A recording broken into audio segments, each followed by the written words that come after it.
So in this episode, you're gonna dive right into Laravel, see how it actually integrates with our database. Now Laravel ships with an ORM called eloquent. An ORM is an object relation management software. So what it does, that gives you an easy way to query and manipulate your data. So let's look at eloquent from the documentation. Let's see. So documentation. Just gonna look for eloquent.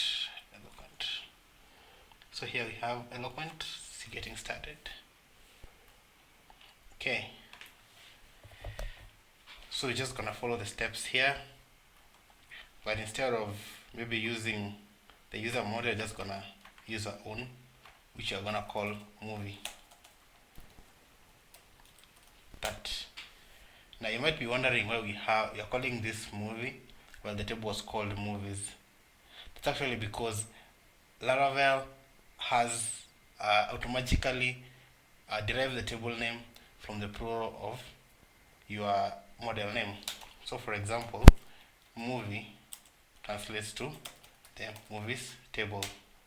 User will be the users table.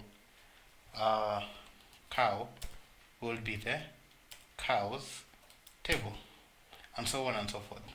So let's go right ahead and run this. You of course need to be in your project folder. Make sure you're there.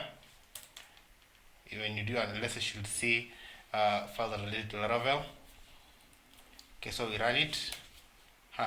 Model created. Let's see where exactly that went. Let's go in.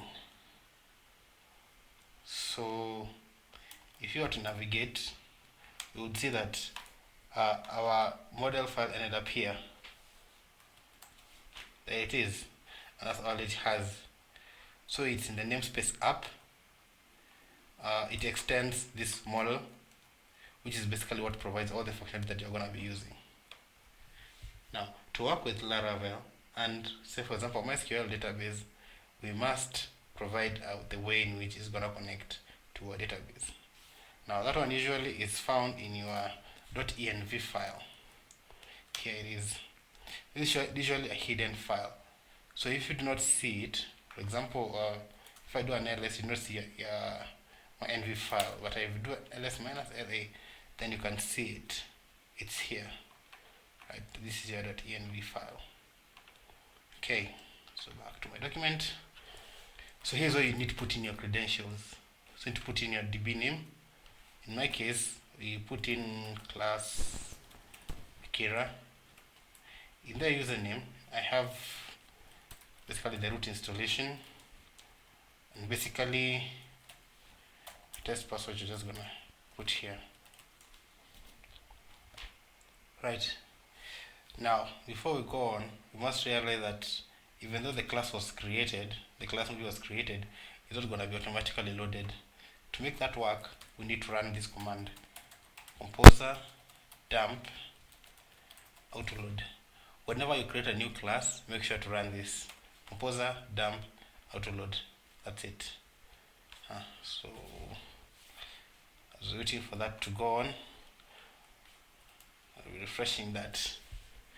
Okay, so now we're going to try and see how we can use our model. So to do that, we need to go to our roots file. So we had last time. Now we're going to introduce a new root here.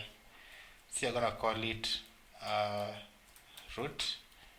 When you go ahead and get movies, this should give you all the movies that you currently have in your database. So let's just code that out. And we want to return all our movies. This is all we need to do. We just need to type in app, which is the namespace, which is our namespace here, then movie, then all. Okay, let's start our server. I guess you can see we finished uploading the files. So now let's start our server like that. So PHP artisan server. Let's go back to our browser. It's running. Let's try movies. Just type in movies. There we go. So that's how we get Laravel to work directly.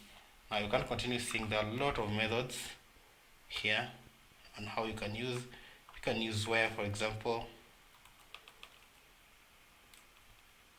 Right, there are many ways of manipulating it, but for now, let's get that started till you see this.